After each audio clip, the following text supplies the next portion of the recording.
pengembangan yang jelas untuk sapi pengumutan.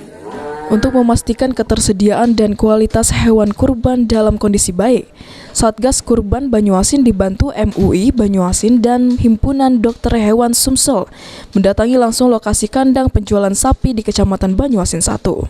Dari pengecekan tersebut, Satgas memastikan stok hewan kurban untuk wilayah kabupaten mencukupi. Setidaknya terdapat 900 ekor lebih hewan kurban baik sapi dan kambing yang dapat diakses oleh masyarakat. Pentingnya kondisi kesehatan hewan kurban, Satgas juga akan melibatkan Majelis Ulama Indonesia Banyuasin dan Himpunan Dokter Hewan Sumsel mengecek langsung kesehatan hewan kurban siap jual.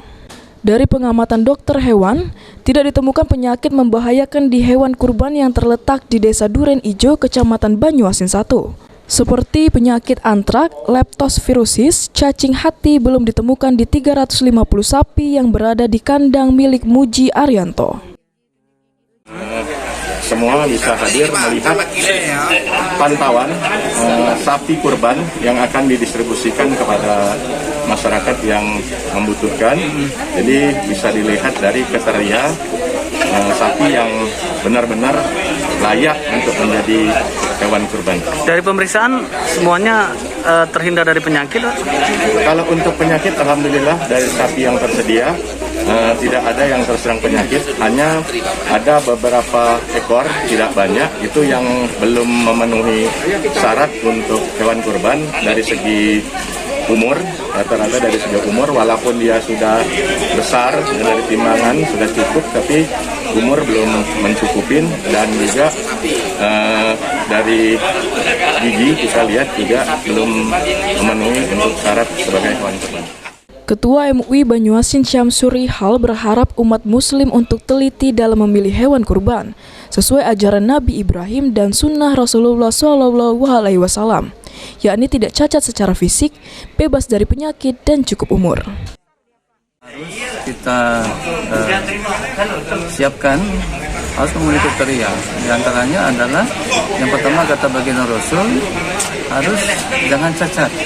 Cacat ini dalam arti cacat secara fisik, misalnya kondisi organ luar, mata, telinga, hidung dan sebagainya, atau itu harus betul-betul sehat dari segi kesehatan. Oleh karena itu tidak ada kekurangan pada sapi atau hewan kurban yang akan dikurbankan. Itu secara fisik lahiriah.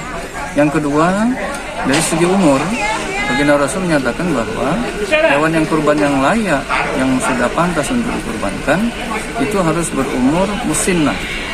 Musinnah ini lebih kurang Sementara itu, Ketua Himpunan Dokter Hewan Sumsel, Dr. Hewan Jafri Jau, menerangkan jika masyarakat dapat melihat ciri-ciri hewan yang tengah sakit, di antaranya dengan melihat mata, kulit, dan paru-paru hewan saat sudah disembelih. Ini kalau yang kita periksa kita periksa itu belum ditemukan ada penyakit yang serius. Ya, tapi persoalan persyaratan umur saja ini yang masih kita temukan cukup. Yang perlu diwaspadai penyakit apa Pak untuk hewan kurban? Antrak, ini kalau di kita antrak, leptospirosis, ya kan, tuberkulosis, ini tuberkulosis penyakit TBC ini bisa dari sapi, ini perlu diwaspadai. Kemudian cacing hati perlu diwaspadai. Kemudian ada penyakit toksoplasma. Ya, ini yang perlu diperiksa pada saat hari pemotongan nanti. Hingga saat ini belum ditemukan penyakit antrak dan cacing hati di Sumatera Selatan. Namun, PDHI Sumsel kerap menemukan hewan kurban yang belum cukup umur, terutama pada jenis hewan kurban kambing. Sumsel sendiri secara keseluruhan memiliki 12.000 ekor hewan kurban. Sulaiman, PAL TV.